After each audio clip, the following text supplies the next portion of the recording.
né, dar um parecer geral assim do que exatamente eu estou querendo dizer na hora de falar do sentido da sua vida, né? Que esse é o nome da live de hoje. O sentido da sua vida ele vai estar muito ligado especificamente à sua realidade, né? Especificamente à sua rotina, à sua realidade concreta. Eu não posso conseguir, não posso ter a pretensão de chegar aqui e falar que eu vou destrinchar o sentido da vida de todas as pessoas que vão ver isso aqui, né, que vão ver agora, ou que vão ver depois, ou que vão ver amanhã. Não é possível fazer esse tipo de coisa porque a vida de cada, perdão, que a vida de cada pessoa é única, né? É uma realidade única. Cada pessoa é uma espécie de um universo inteiro, né? Praticamente. São várias camadas, várias experiências, várias coisas. Então não tem como eu falar que eu vou trazer o sentido da vida de todo mundo, né, com uma live pequena de, sei lá, 40, 50 minutos. O que eu posso fazer é o seguinte, falar, olha, eu tenho uma forma onde você aplica essa meia dúzia de coisas que eu vou falar aqui. E aí fica mais fácil de você encontrar o sentido da sua vida. Esse é o ponto, né? Porque, no final das contas, cada um consegue encontrar o sentido da própria vida. E não que uma pessoa de fora, que nem te conhece, que nunca te viu, e que vai virar e falar, não, veja bem, é só você fazer assim, assim, assim, assim, você faz isso e isso, você contorna, você... Né? Beleza, e aí todo mundo encontra o sentido e fica tudo fácil. Se fosse assim, a gente não tinha a quantidade de pessoas que estão depressivas e sem conseguir reagir aos problemas que tem na vida, né, vivendo como zumbis por aí, né? No final das contas, esse é o grande problema. A meia-idade é um grande precipitador desse tipo de coisa. Você meio que vai vivendo normalmente, meio que no automático, não percebe os próprios sentimentos, não percebe as próprias coisas que passam na sua cabeça, e você vai seguindo a sua vida no automático. De repente você para e vê assim, caramba, para onde que eu estou indo? Né? O que eu estou fazendo da minha vida? E aí nesse momento você olha para dentro e realmente reavalia a sua posição no mundo, aquilo que você está fazendo repetidamente todo dia como rotina, ou você vai entrar num sofrimento que não vai ter fim, né? Então, encontrar o sentido seria exatamente esse olhar para dentro e olhar para sua rotina, para sua vida concreta, né? Sem filosofar demais, sem viagem, né, maluca da cabeça das pessoas e tal. É coisa concreta de fato, né? Bom, vamos ver se a gente começa então, né? Porque já deu aí 6 minutos e meio. Conforme as pessoas forem chegando, a gente vai comentando algumas coisas que, né, se a pessoa precisar de uma recapitulação para entender o que está sendo falado. Bom, na live passada eu bati muito em 3 pontos muito específicos, né, que são problemas que a meia-idade ela vai precipitar, que são 3 pontos importantes, que é a frustração, a insegurança e o medo. São 3 sintomas que vão desencadear toda uma série de consequências, né, baseado nisso. Uma delas, e talvez a principal delas, seja exatamente essa sensação de frustração, quando você se sente meio inútil, né? Quem nunca se sentiu assim? Você olha para o seu dia, por exemplo, você olha para o seu dia e fala assim, cara, eu não fiz nada que presta hoje, eu não fiz nada de produtivo, não fiz nada para ninguém, eu não consegui fazer nada, sei lá, eu tô passando mal, eu tô cansado, eu tô com gripe, eu tô com uma nhaca que eu não sei o que é, e eu me senti um inútil, né? Isso acontece às vezes com todo mundo. Você cai num cenário onde você tem uma incapacidade de agir na prática, né? Você não consegue realizar aquilo que você gostaria, aquilo que você levantou para fazer, seja no trabalho, geralmente é trabalho, né? Você chega no trabalho, você vê que você, cara, faz tudo errado. Você vai atender um cliente, você troca as palavras, coisa que você está acostumado a fazer.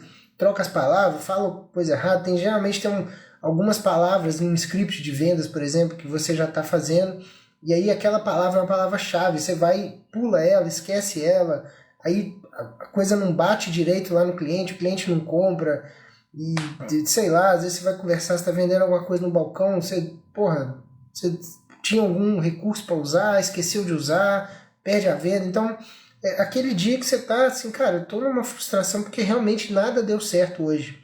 Mas não é que nada deu certo, é porque você não tá fazendo nada certo. Por algum motivo você tá se sentindo incapaz, né? A coisa não tá funcionando.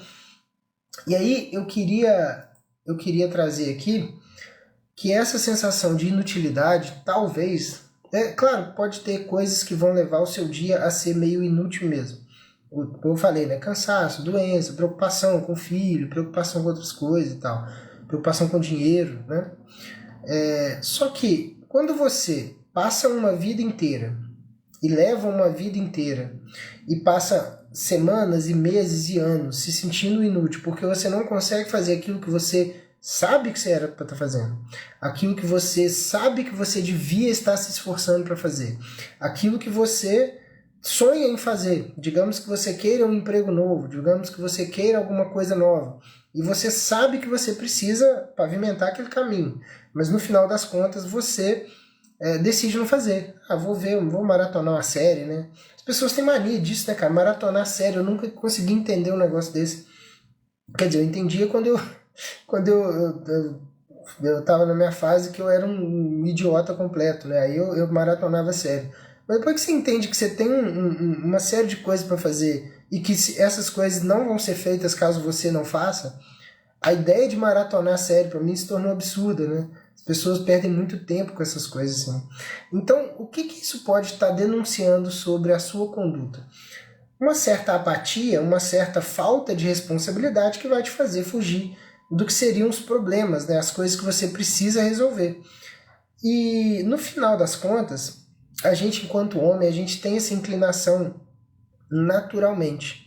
Isso se você for buscar alguns pensadores, o próprio Jordan Peterson já falou disso, o próprio John Eldredge já falou disso, tem isso inclusive no Coração Selvagem.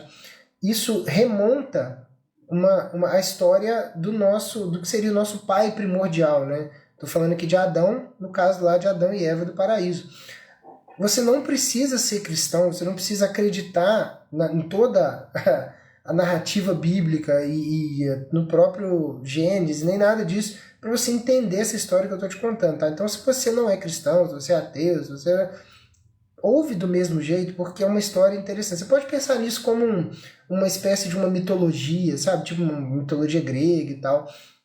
Geralmente as pessoas que têm um ateísmo muito forte, né, um ateísmo até implicante, elas são muito ligadas à mitologia grega, mitologia viking e tal. Então, beleza, pensa como se fosse isso, dá na mesma, entendeu? A ideia a história de Adão é uma história muito, muito, muito representativa daquilo que a gente tem, daquilo que acontece com a gente. Chegando, boa noite. O que Adão fez? O que aconteceu com Adão? Adão foi colocado literalmente num paraíso, e aí ele tinha que fazer uma meia dúzia de coisas, e ele estava no paraíso. E aí Deus olhou para ele e falou assim, cara, tá ruim aí, você tá sozinho e tal, vou botar uma mulher aí pra você. Beleza. Fez a mulher e colocou lá pra ele. Joia. Antes de Deus colocar a mulher lá, ele já tinha falado com ele, falou assim, ó, o paraíso é todo seu, você tem meia dúzia de coisas pra fazer, dá nome pros bichos, dá nome pros negócios e tal, e não come a fruta dessa árvore, beleza? Beleza, show. Ele falou diretamente com Adão, presta atenção que isso aqui é importante. Depois apareceu a Eva. O que aconteceu na história? A história conta, né, em Gênesis conta que o Lúcifer, o demônio, persuadiu a Eva a comer a fruta. E aí começou o problema todo. No momento que a Eva come a fruta, e Deus aparece e questiona Adão, chega para ele e fala assim, cara, eu falei com você para não comer, que porra é essa? O que aconteceu? A primeira reação de Adão a primeira coisa que ele faz é assim, não, fui eu não, foi essa mulher que você pôs aqui, ó. Eu não comi não, eu tava fazendo outras coisas e tal. E se você for pegar a parte daquele versículo que conta que Eva estava comendo a fruta naquele momento, se você for reparar no cenário do que estava acontecendo, dá a entender, e o John Eldredge fala disso abertamente no Coração Selvagem, né? Dá a entender que Adão estava perto. Então ele negligenciou a missão que Deus tinha dado para ele de não comer a fruta.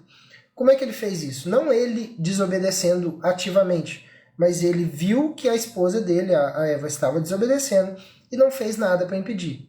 E isso fala muito sobre a gente, né? Sobre a questão da apatia, sobre fugir de conflitos, sobre fugir de problemas, sobre falta de responsabilidade. E, pior, quando ele foi confrontado, jogou a culpa nela. Não, foi essa mulher aqui, ó, não fui eu não. Eu? Não. Eu não fiz nada de errado, não. Então, qual que é a moral da história disso aqui, cara? A moral da história é que, no fundo, a gente tem uma inclinação para fugir de responsabilidades que são herdadas arquetipicamente ou mitologicamente, ou você pode usar um outro argumento qualquer, mas a verdade é que parece que faz sentido imaginar que a gente tem uma certa herança desse tipo de comportamento, né? Quando você olha para um homem que não amadureceu, você encontra exatamente esse padrão de comportamento. Desobediência com aquilo que é obrigação dele e a tentativa recorrente de ficar empurrando as merdas que acontecem para os outros, né? Nunca assumir de fato uma responsabilidade, mesmo que não seja diretamente, mas que estava ali, aconteceu na sua presença e que você tenta empurrar para o próximo. A gente faz isso o tempo todo. O que tá bravo?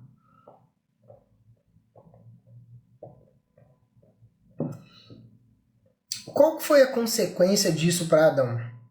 Ter uma vida miserável. Uma vida miserável no sentido de, cara, ele estava literalmente no paraíso.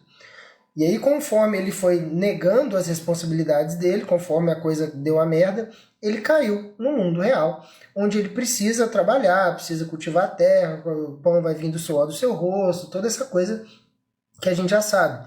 Resultado, claro, direto e especificamente da desobediência com a verdade, que é Deus, e da falta de responsabilidade de assumir os problemas quando eles aconteceram. Então, o que eu queria propor aqui de fato, né? O que eu queria propor de prático para você? Tá difícil. Eu queria propor para você, como uma forma de encontrar um sentido na sua vida, o exato oposto. O que exatamente eu queria fazer? Eu queria propor que você olhasse para sua vida e amasse mais. Que você tivesse a ação ativa de amar aquilo que você precisa fazer. E aí, o que eu estou querendo dizer com amar? Eu estou querendo dizer um gesto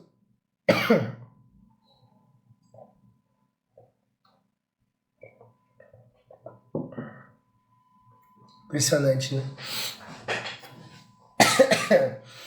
Eu estou querendo dizer exatamente um gesto em relação a outra pessoa, um gesto feito intencionalmente para o bem do outro, que foi exatamente o que Adão não fez. Inclusive, para o Viktor Frankl, que é outro pensador que a gente vai usar muito aqui nas próximas duas aulas, nas próximas duas lives, né? Para o Viktor Frankl, a forma... existem 3 pilares, 3 formas, 3 condutas que você precisa cumprir para que você encontre de fato um sentido na sua vida. Uma delas é amar uma pessoa. É exatamente um dos pilares do que o Viktor Frankl descobriu lá nas pesquisas dele, da logoterapia, que ele fez literalmente na prática, né, num campo de concentração, ele observando as pessoas. Quem eram as pessoas que sobreviviam àqueles horrores? Eram pessoas que tinham um sentido maior do que a própria vida. Um sentido que era baseado em 3 pilares. Amar uma pessoa, pessoas que amavam, pessoas que tinham expectativa de encontrar as pessoas amadas fora do campo de concentração, tinham mais chance de sobreviver, porque estava pensando especificamente na pessoa.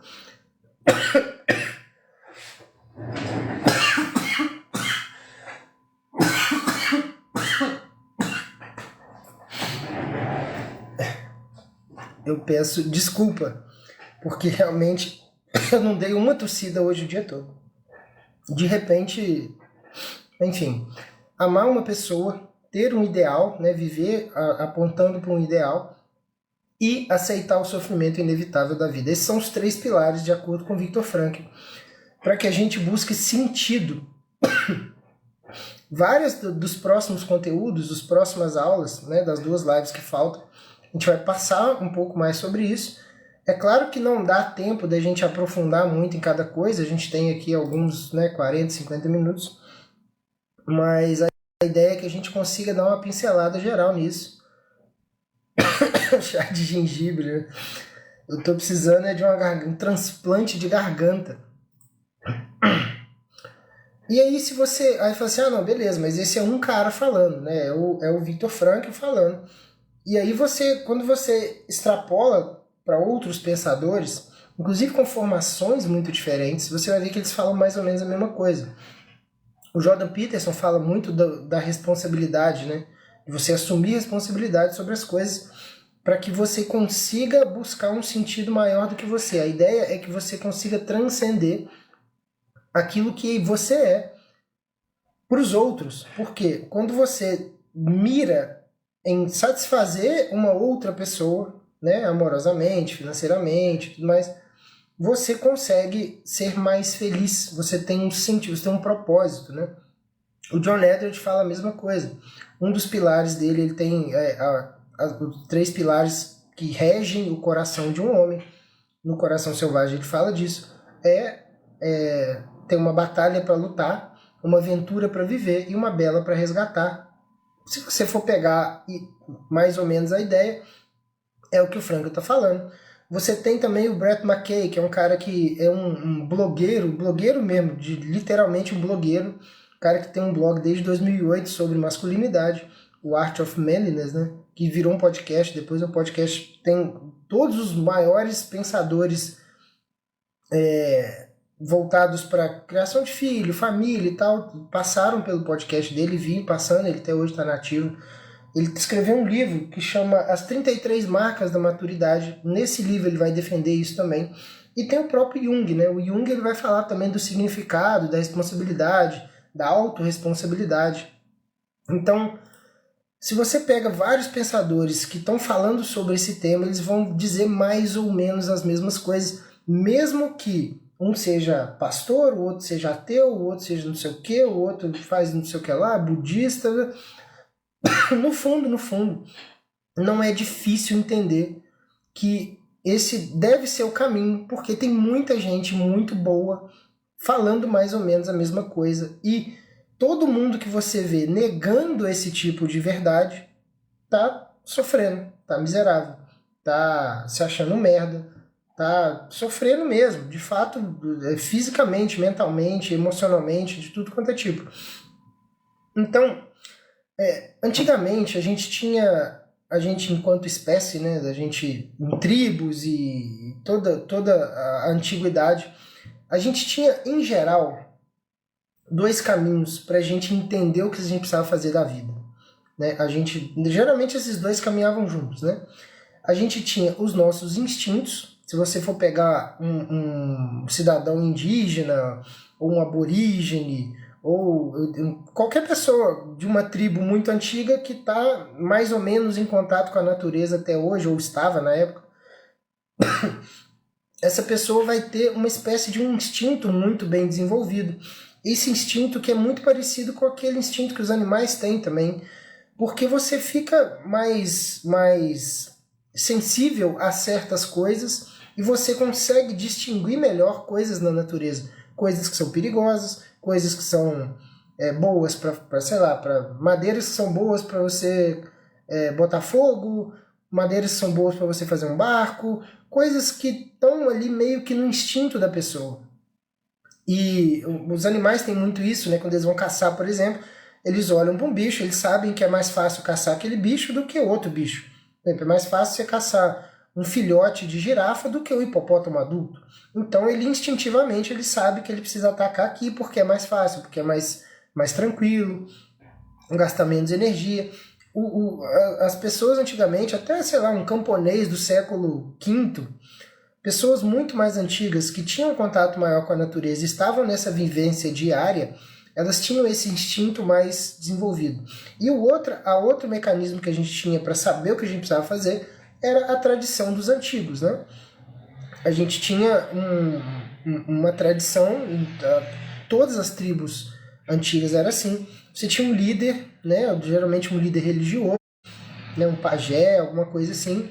E esse cara, ele estava em contato direto com Deus, e aí ele ia meio que descobrindo certas coisas e dando caminho.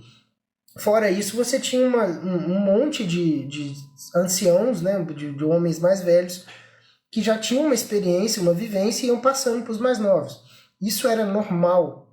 Só que a gente acabou perdendo essas duas coisas. A gente está fora da natureza, os nossos instintos são um lixo, né? A gente, se precisar olhar para o céu para saber se vai chover, a gente às vezes nem sabe, né, discernir direito se vai chover ou não.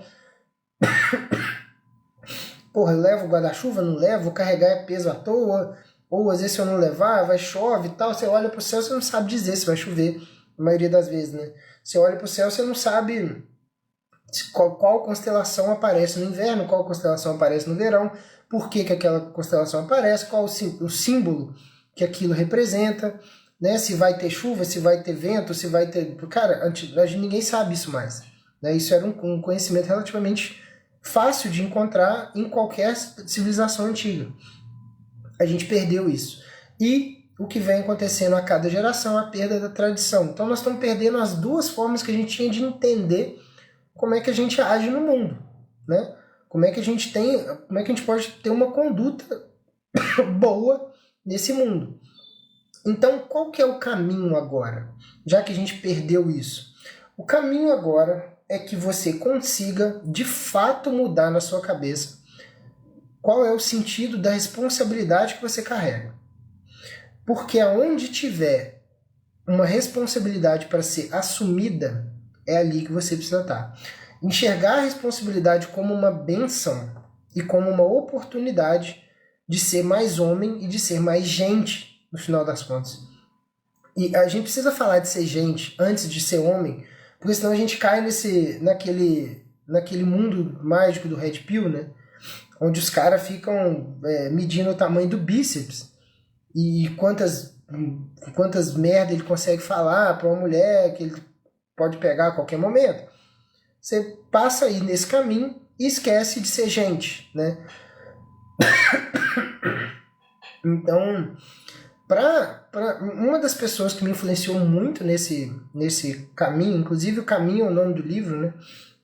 É o São José Maria Escrivá. Eu tenho até uma caneca que tem uma frase dele, e eu queria trazer uma frase dele aqui para que vocês entendessem basicamente que tipo de coisa eu estou falando quando eu estou falando aqui de responsabilidade, né? E eu já falei aqui da questão do amor, né? O que seria o amor, que é apontar para o bem do outro. E aí São José Maria Escrivá, ele tem várias frases muito interessantes que servem de meditação pra gente. Eu até na última mudança eu perdi o livro, é um livrinho pequenininho que chama Caminho. Eu perdi, eu não sei onde está, eu preciso comprar outro. Mas nesse livro tem uma frase, uma das várias frases de meditação que ele traz, que é o seguinte, abre aspas: Oxalá te habitues a ocupar-te diariamente dos outros. Oxalá é uma expressão que ele usa que pode ser traduzida como quem me dera, né? Então, ó, quem me dera te habitues a ocupar-te diariamente dos outros, com tanta entrega que te esqueças de que existes. Então, se ocupa o máximo que você conseguir com os outros, de forma que você não lembra da própria existência. E aí você pode reparar, pode puxar da sua memória, que os dias mais satisfatórios, os dias mais felizes, ou os dias mais onde você se sentiu mais gente, onde você se sentiu mais útil e mais importante, e você não teve tempo para pensar em ai meu Deus, a minha vida, esses dias geralmente são os dias que a gente passa voltado com os olhos para o outro. Seja por alguma emergência que você precisa ajudar uma pessoa, seja porque você esqueceu mesmo de você e está curtindo uma outra pessoa, sei lá, uma viagem que você fez, um aniversário de namoro, um aniversário de casamento, um aniversário do seu filho. você realmente passou o dia com ele, aproveitou e curtiu, e ele adorou e você adorou. Esses dias são os dias onde a gente geralmente fica mais feliz, né? Ou às vezes, por exemplo, seu filho, sei lá, às vezes passou mal e você conseguiu botar ele no carro, levar ele para o hospital e realmente fazer tudo que podia por ele. No final do dia ficou tudo bem, né? E no final do dia você vai deitar com a cabeça no travesseiro pensando, cara, Deus é muito bom, né? Por quê? Porque deu tudo certo também, mas porque você teve na sua cabeça um tipo de atenção tão forte para o outro que você não teve um segundo de tempo para pensar em você. Esses dias são os dias mais importantes da nossa vida no sentido de propósito, de te mostrar qual é o sentido, né? E a ideia é meio que essa, né? Porque se você não consegue fazer isso, o que o mundo moderno fala com a gente? O que as pessoas falam com a gente? O que a imensa maioria das pessoas que a gente convive no trabalho, seja na família ou com os amigos, o que a maioria das pessoas fala? Ah, não, olha o seu lado. Ah, não, vai ficar fazendo isso, larga de ser trouxa. Ah, não sei o que, não. Primeiro eu, depois os outros. Ah, não, que não sei o que. Não é à toa que o número de pessoas deprimidas de forma patológica vem só aumentando. Porque esse discurso de que você precisa olhar para o seu próprio umbigo, você precisa buscar prazer, você precisa buscar satisfação, você precisa querer mais e mais prazer. Esse tipo de coisa é o caminho mais fácil para você ter uma vida de merda. Para você nunca encontrar sentido em nada do que você faz. Para você não ter propósito nenhum. E para você terminar sua vida literalmente sozinho, porque ninguém tem paciência para ficar do lado de uma pessoa que só sabe olhar para o próprio umbigo, né? Aí você vai pensar assim, tá, beleza, Rafael, entendi. Peraí,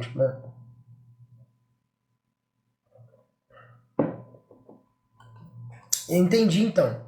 Então é para eu fazer mais para os outros, beleza? Beleza. Então o que você está querendo dizer é o seguinte, eu já tenho uma rotina muito corrida. Eu já faço um monte de coisa. Eu acordo de manhã muito cedo, levo os meninos para a escola, depois trabalho o dia inteiro, chego em casa, pego os meninos, não sei o que, dou banho, lavo a cozinha, boto para dormir, né? Cara, o que você está querendo me dizer então é que é para eu me ferrar mais, assim, para eu dedicar mais, para eu entregar mais, eu já estou esgotado, eu já estou insatisfeito, né, com a minha vida, eu já estou ferrado aqui, não sei mais o que eu faço da minha vida para eu conseguir manter tudo que eu faço. E você está me pedindo para entregar mais. É isso mesmo?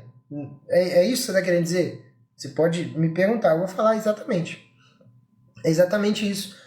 Só que eu queria te mostrar aqui uma coisa importante. Quando você está dentro desse nível de estresse, dessa correria, desse monte de coisa que você tem que dar conta, e que na real a gente nunca dá conta de tudo, na verdade, isso é bem normal, e entender que isso é normal, acho que tira um peso também, né? Cara, você não pode ficar negando as suas obrigações. É claro que às vezes você vai estar abaixo delas mesmo. Você não vai conseguir fazer tudo o tempo todo bem feito e tal. Então, porra, faz do jeito que tiver que fazer, do jeito mais fácil, às vezes mais prático, né? Fica mais eficiente, às vezes sendo menos cri-cri com as coisas, né? Pô, faz de um jeito que for mais ou menos satisfatório e beleza, sabe? Só que tem um problema nisso daí. O estresse que isso vai gerando, esse monte de obrigação, esse monte de coisa, um monte de responsabilidade, ele vai desvirtuando a sua noção de tempo. E esse eu acho que é o grande problema. Essa carga muito grande de estresse vai distorcer como o tempo funciona na sua cabeça. Então, no fundo, o que pode acontecer? Isso acontece muito com a pessoa que é muito ansiosa. Vai acontecer que parece que é tudo muito urgente e parece que você está sempre devendo para a vida, né? Você está sempre atrás. Você, por mais que você corra, você parece estar sempre atrás. E eu entendi isso faz pouco tempo e eu estou aplicando esse tipo de coisa de forma intencional. Estou aplicando o que eu vou te mostrar aqui e melhorou 200%. Qual que é o problema? Você está estressado, a sua cabeça funciona diferente, a percepção de tempo diferente, parece que você nunca vai dar conta das coisas, tudo parece urgente, ansiedade explode. Pum. E aí você vive nesse ciclo. Conforme você fica mais ansioso, você fica mais estressado, parece que o tempo está mais distorcido, parece que está tudo mais urgente, ansiedade, isso vai gerando um problema muito sério. Então talvez você precisa primeiro dar 2 passos para trás e fazer uma coisa que eu chamo de exílio. Talvez você precise de um refúgio. Talvez você precise se afastar um pouco, dar um zoom out um pouco, se afasta um pouco, né, dessa rotina, dessa doideira, trabalho, criança, esposa, cachorro, sei lá. Dá uma afastada e raciocina comigo aqui. O que é um exílio? O exílio é quando você vai para longe de onde você mora ou de onde você está. Como é que eu vi uma aula uma vez do Ítalo Marcílio, ele comentando do simbolismo de Zeus, né? De quando Zeus nasce. Não sei se vocês já ouviram falar dessa história. Mitologia grega é um tipo de compilado de histórias que elas têm um conteúdo muito simbólico importante. E esse exílio de Zeus, quando ele nasceu, foi para salvar a própria vida dele. Cronos, que era o pai dele, estava devorando os filhos, porque tinha uma profecia de que os filhos de Cronos iam destronar o pai. Então ele foi pegando os filhos conforme ia nascendo lá da mãe, né, de Gaia, conforme iam nascendo, ele ia comendo os filhos. Ele chegou a comer vários, né? Os deuses do Olimpo todos foram comidos por Cronos. Só que na hora que foi Zeus, a mãe dele deu uma pedra para Cronos e jogou o filho para uma ilha deserta. E ele cresceu naquele exílio. Ele cresceu nesse exílio com outras criaturas, que se não me engano eram até tios dele, né? Acho que eram irmãos do Cronos, que eram os ciclopes, que ajudaram ele, conforme ele foi crescendo, ele foi sendo alimentado e tal, os ciclopes ajudaram ele a produzir os raios. Essa produção dos raios só pôde acontecer porque ele estava em exílio e ele não estava em perigo, ele não estava na confusão ali do negócio. Conforme ele desenvolveu muito bem os raios dele, ele retornou e destronou Cronos exatamente igual estava na profecia. Então, a ideia é mais ou menos essa, tá? A gente sai daquela confusão que está devorando a gente, o Cronos, inclusive, é o tempo, né? É por isso que Cronos devorou a pedra achando que era Zeus, porque o tempo ele não faz distinção entre pedra e gente e árvore e porra nenhuma. O tempo devora literalmente tudo da mesma forma, né? Esse é Cronos. Quando a gente tenta se deslocar de Cronos, quando a gente dá 2 passos para trás e tenta olhar a coisa um pouco de fora, parece que o tempo vai se rearranjando. E quando a gente está no estresse ali no meio da coisa, a gente não enxerga direito. Então, qual que é o exercício aqui? Qual que é a dica prática para vocês? Vocês vão procurar um ambiente diferente daquilo que vocês estão acostumados. Se você está acostumado a ficar o dia inteiro no escritório, tenta tirar o seu horário de almoço, por exemplo, para dar uma volta e tomar um sol em algum lugar que seja mais calmo.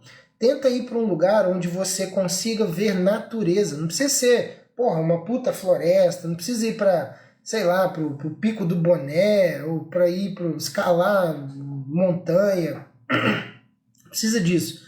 Mas provavelmente na sua cidade deve ter um rio, deve ter alguma coisa que remeta à natureza. Eu falava muito disso quando eu morava em Muriaé, né, numa cidadezinha pertinho aqui. Muriaé tinha um rio muito grande. No meio, aqui em Minas é assim, né? Os rios passam no meio da cidade e obviamente dá enchente quando chove muito por conta disso, porque os rios estão no meio da cidade, aí transborda e aí fudeu tudo. Mas lá em Muriaé, especificamente, tinha um rio muito grande e a beirada do rio era muito arborizada, muito, muito, muito. E aí tinha uma área grande, assim, a beira-rio, que era a avenida principal, ela tinha, sei lá, uns 4, 5 quilômetros, assim, que dava para andar tranquilamente. Aquilo ali, só de olhar a meia dúzia de árvores, o ambiente aberto, né, que é um rio largo, e aí você não tem prédio, né, tanto muvuca de prédio ali na região, porque os prédios estão mais afastados, né? Então você via um lugar mais aberto, cheio de árvore, com um rio, ainda tinha uns bichinhos de vez em quando, tinha uns passarinhos diferentes, tinha umas capivaras, uns negócios assim. só de dar uma caminhada no final do dia ali, cara, a cabeça da gente já vai rearranjando. Eu falava muito disso na época dos stories, né? E tinha algumas pessoas que me perguntavam sobre isso. Falei, cara, isso é um tipo de coisa que se eu não fizer, a minha vida vira um inferno. Por quê? Porque o estresse vai distorcendo a minha noção de tempo e vai deixando tudo muito acelerado, muito urgente, e a gente vai ficando ansioso, normal. Então, o que eu recomendo que vocês procurem na hora de buscar esse exílio? Tá? Não precisa de. Eu, por exemplo, não preciso de muito. Eu preciso de algumas vezes na semana dar de cara com alguma coisa um pouco mais, que remeta um pouco mais à natureza e caminhar despreocupadamente. Geralmente é isso que eu faço. E aí, obviamente, eu já tenho o hábito de fumar um charuto, né? Todo fim de semana, ou quase todo. Então o charuto me acompanha. O charuto, ele tem um quê de terapêutico também, porque o charuto, você precisa fumar ele com calma, porque ele é forte, né? Ele não é igual o cigarro. O cigarro é o contrário. O cigarro, geralmente, você fuma o cigarro, você puxa, pá, puxa e solta, puxa e solta. O charuto, ele não tem essa dinâmica. Ele, como ele é maior, você pega ele, você dá uma tragada e vai soltando aos poucos e vai curtindo aquele sabor dele, né? Então você tem um mecanismo diferente do cigarro normal que já te ajuda a respirar de forma mais calma e isso por si só também vai relaxando, né? Então, se você conseguir achar ambientes um pouco mais rústicos ou voltados para a natureza, um ambiente onde você consiga caminhar despreocupadamente, né, no final do dia ou todo fim de semana, né, 2 vezes na semana, e tiver algum contato com a natureza, você vai conseguir ter um pouco mais de calma para lidar com a sua rotina. Eu tenho agora recentemente no carnaval, foi quando realmente eu passei por uma turbulência grande aqui em casa, porque a gente mudou, né? A gente mudou de casa, a gente saiu de Muriaé e veio para Viçosa. Foi exatamente na sexta-feira de carnaval, se não me engano, ou na segunda, sei lá, foi no meio do carnaval. A gente estava nessa transição, tinha que arrumar mudança. A casa dos meus pais é em Rio Branco, que é meio que no meio do caminho entre Viçosa e Muriaé. Então a gente foi com os meninos, eu fui com os meninos para casa dos meus pais, fiquei uns dias lá. A Perla foi para Muriaé resolver problema, depois eu fui para Muriaé, acordava 4 da manhã para pegar a estrada, para chegar lá para liberar a mudança às 7h30 da manhã, e aí tudo fora do lugar, com 2 crianças e fora de casa. Cara, foi de fato uma confusão absurda. E eu não podia parar de trabalhar, porque eu não tava de férias, nem de folga, nem nada. Então na quarta-feira eu já ia trabalhar, então eu precisava que tivesse internet, que tivesse minimamente organizado aqui uma mesa, um computador e uma cadeira. Então foi uma coisa absurda.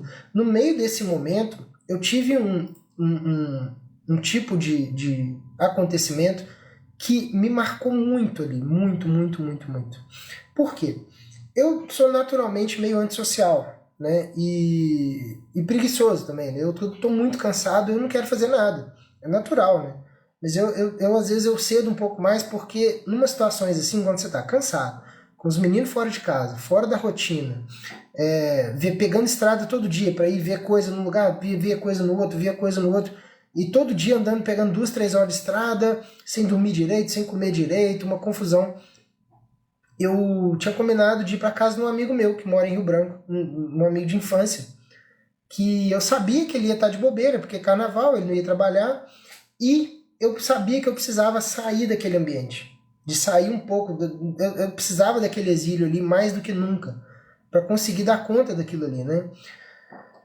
E aí, por cansaço, eu lembro disso, assim, por cansaço eu pensei 1000 vezes em não ir encontrar com esse amigo meu. Porque, porra, eu tava morto, caralho, vou chegar lá, a gente vai tomar um uísque, vai, né, fumar um charuto, no outro dia eu vou estar mais cansado, vou dormir tarde e tal. E eu lembro que ele me comentou depois, falou assim, cara, eu achei que você não ia vir mesmo, porque ele já me conhece, né? Mas olha só, esse esforço de ir, né, trocar de roupa, tomar um banho, e, porra, cara, você tá muito cansado, a última coisa que você quer é se aprontar, botar, porra, calça jeans, aqui, né? Tomei o banho e eu já pensando assim, cara, eu não vou, não vou, eu não vou. E fui fazendo, fui trocando de roupa, botei tênis, né, não vou, não vou. Até chegar lá. Chegando lá, cara, foi um dos dias, assim, sem sombra de dúvida, foi um dos dias mais agradáveis, acho que da minha vida. Por quê? Porque chegou ali. a gente literalmente descolou de tudo que existe no mundo e ficou focado em bater papo, em conversar, e tinha muitos anos quando fazia isso. Conversar, eu estava interessado nele, querer saber das coisas dele, e ele interessado em saber das minhas coisas. Então foi um tipo de experiência que foi um deslocamento total e completo daquilo que eu estava vivendo, aquele furacão maluco. Aquilo me deu tanta força, mas tanta força assim para voltar para o campo de batalha e conseguir cumprir tudo que a gente precisava cumprir, tanto que deu tudo tão certo que na quarta-feira eu estava trabalhando, depois a gente emendou, e assim, cheio de caixa em casa, não sei o que, aquela confusão, mas sim, fomos cumprindo as obrigações que precisavam, olhando os meninos, cuidando da casa, cuidando não sei o que, trabalhando, minha esposa trabalhando também. Então assim, se você consegue se retirar algumas vezes na semana, mesmo que pareça cansativo, mesmo que pareça, cara, eu não devia fazer, cara, eu tô com preguiça, cara, academia, quantas vezes a gente tem preguiça de ir pra academia, fazer um... Se você realmente consegue, não só academia de musculação, mas sei lá, um crossfit ou uma arte marcial, se você consegue se desligar da sua rotina de alguma forma, aquilo funciona como um exílio mental para que você consiga voltar para o seu ambiente muito mais forte. Então aí sim você vai conseguir, depois de implementar alguns exílios ao longo da sua vida, ao longo da sua rotina, você vai conseguir de fato se dedicar mais. Por quê? Porque se você tem as energias renovadas, você não vai ter problema em dedicar mais energia para aquilo que de fato importa, que são as outras pessoas. É a sua família, é a sua esposa, é seu filho. Entende? Então, assim, eu queria deixar aqui, eu fiz uma listinha aqui dos meus exílios preferidos, e aí você vai descobrir quais são os seus. Mas assim, ó, o meu tem academia e com um treino relativamente intenso, tá? Não adianta ir para academia e ficar 40 minutos na esteira, caminhando e mexendo no celular. Isso não é exílio. O exílio é realmente você se retira e você foca em alguma coisa que está além de você. No caso da academia, se você conseguir fazer um treino muito intenso, que te deixe realmente mentalmente esgotado, que te deixe concentrado, que exija todas as suas concentrações para você conseguir fazer um treino legal, intenso, bacana, aquilo vai funcionar. Se você vai para academia para ficar batendo papo, se bem que bater papo às vezes até funciona também, né?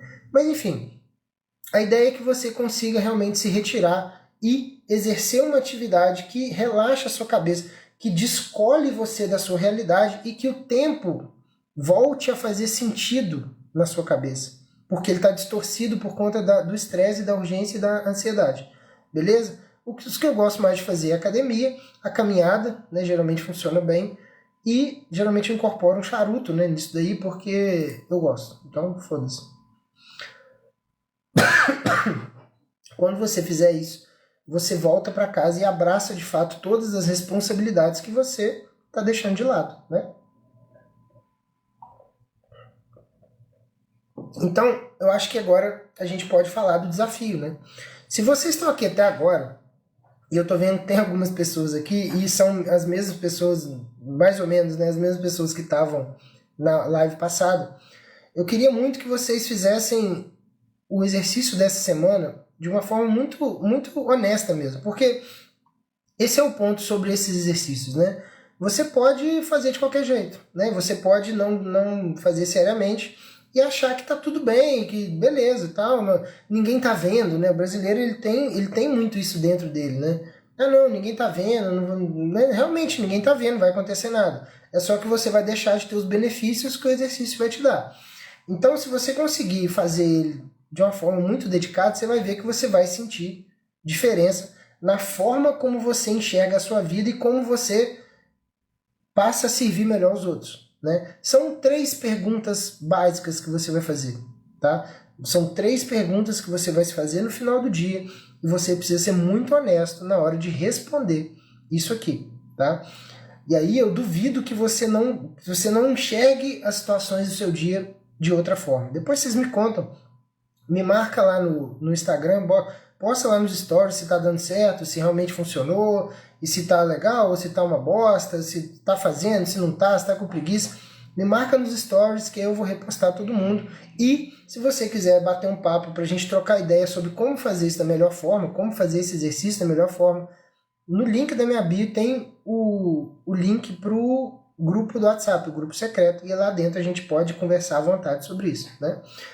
A primeira pergunta que você vai se fazer quando você, né, ao longo do seu dia, ou no final do dia, ou no começo, tanto faz, quais são as responsabilidades que eu estou abdicando? Quais são as responsabilidades das quais eu estou fugindo? Né? Isso aí vai te dar uma luz e, cara, não precisa ser nada muito grande. Às vezes você está abrindo mão de fazer uma coisa útil para sua esposa no dia a dia. Uma coisa que talvez ela esteja reclamando de você já há um tempo. E você já se acostumou com aquela reclamação, você já pôs na sua cabeça, pá, que mulher chata do caralho, fica me enchendo o saco isso aqui. Então a coisa já faz parte do cenário da sua vida. Tenta jogar uma luz nisso aí, para ver se não tem alguma coisa que você pode fazer para melhorar isso aí. Então, quais são as responsabilidades que eu estou abdicando? Essa é a primeira pergunta. A segunda pergunta é, quem está sendo prejudicado por isso? Porque esse é o ponto, né? No final das contas, você deixa de fazer as coisas e não dá nada. Empurra com a barriga, vai e faz mais ou menos, não faz, foda-se.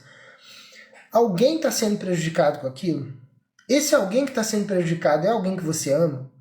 Alguém está ficando mais triste, mais entristecido porque você está deixando de cumprir aquilo ali? Então, essa é a linha de raciocínio que vai dar sentido para aquilo que você está fazendo. Quem é a pessoa que está tomando literalmente no toba porque você não está agindo como você deveria? Esse é o ponto. E a terceira pergunta que você precisa responder é: quais são as consequências disso, dessa abdicação de responsabilidade? Quais são as consequências disso no longo prazo? Então, se você for parar para pensar, as pessoas falam muito, e eu vejo muito isso, né? Tem uns conteúdos que às vezes é de pai ou de mãe, os perfis que falam de criação de filho, e eu zapiei muita coisa por aí, na época que os meninos nasceram, eu estava meio viciado nisso. Depois eu acabei indo pros livros da Montessori e tal, eu achei mais interessante. Mas tem um monte de perfil bom que faz isso, falar de filho e tal.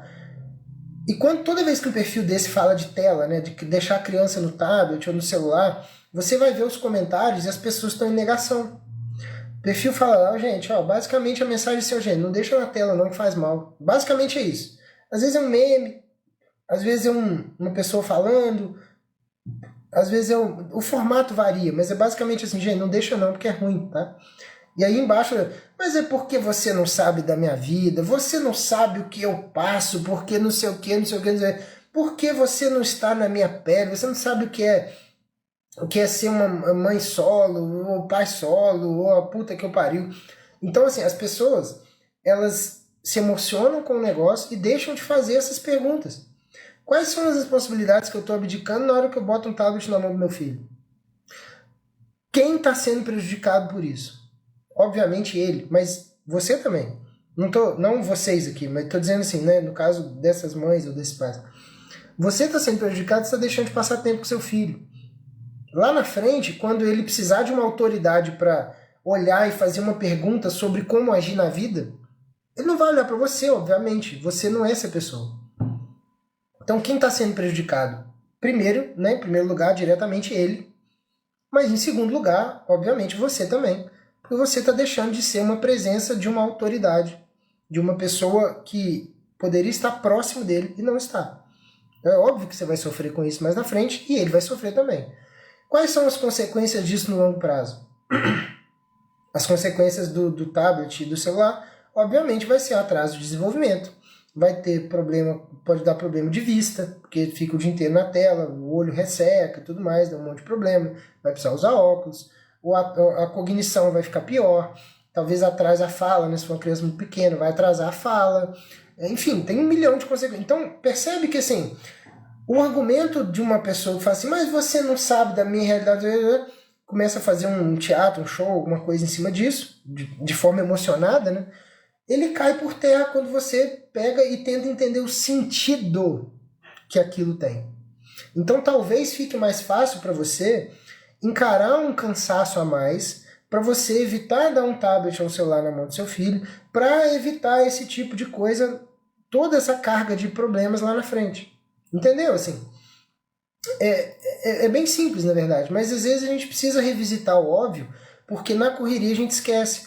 E aí sempre tem, né, o último ponto aqui que eu queria trazer, sempre tem aquela pergunta maldita, né, que vem na cabeça, assim, toda vez que alguém cobra a gente, ou a gente mesmo se cobra, é aquela pergunta assim, mas por que sou eu que tenho que fazer isso aí? Por que eu que tenho que fazer? Mas eu tenho que fazer tudo? Será que eu que tenho que fazer tudo? Não tem ninguém para fazer, né, para me ajudar? Sabe, você vem sempre essa pergunta, assim, mas por que eu? Né?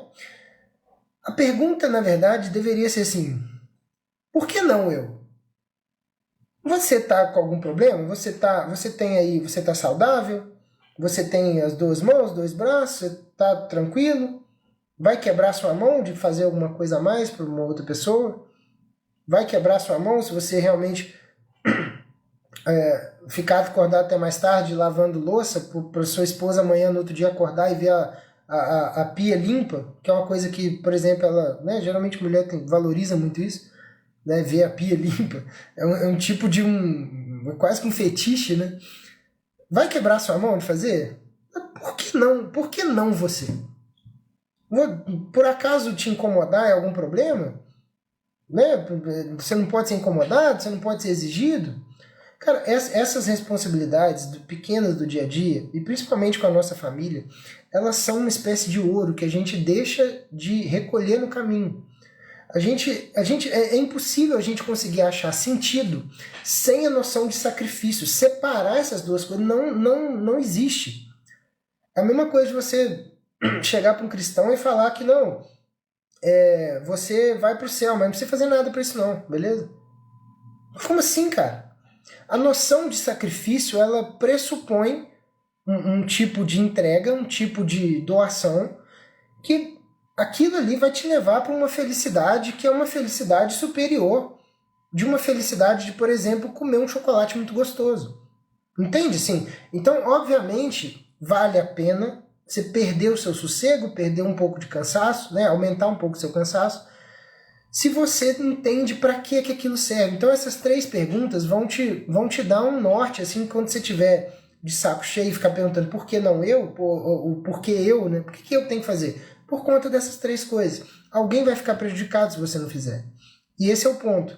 Se você conseguir utilizar os exílios da forma correta e conseguir dar um reset na sua mente, assim, em termos de esgotamento, de cansaço e tal, você vai conseguir entregar mais do que você entrega hoje. Isso aí, eu vejo isso muito claramente, tanto em mim quanto nas pessoas que eu já conversei sobre isso. Beleza? Então, esse é o recado de hoje.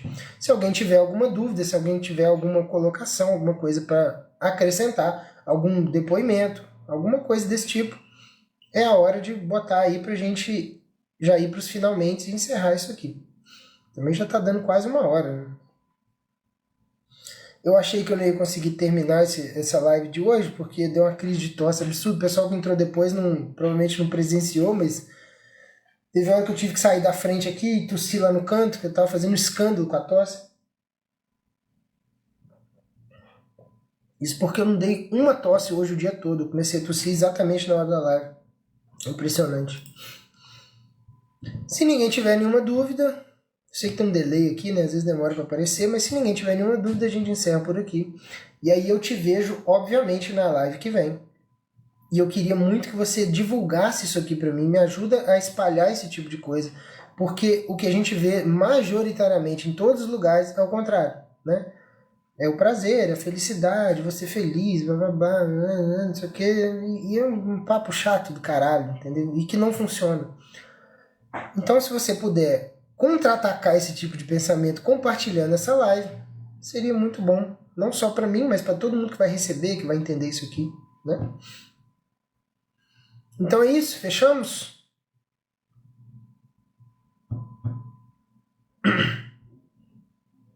Verdade.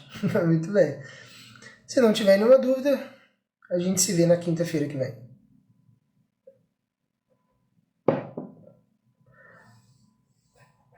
Então é isso, pessoal. Vai ficar assim. Lembrando, de novo, essa live vai ficar no perfil até domingo. A partir de domingo ela some daqui. E aí ela fica só pro grupo secreto. Então se você quer reassistir isso aqui de alguma forma e não vai poder fazer isso até domingo, entra no grupo, porque lá vai ficar, todas as lives vão ficar salvas até o final do desafio. Beleza? Então muito obrigado e até a próxima.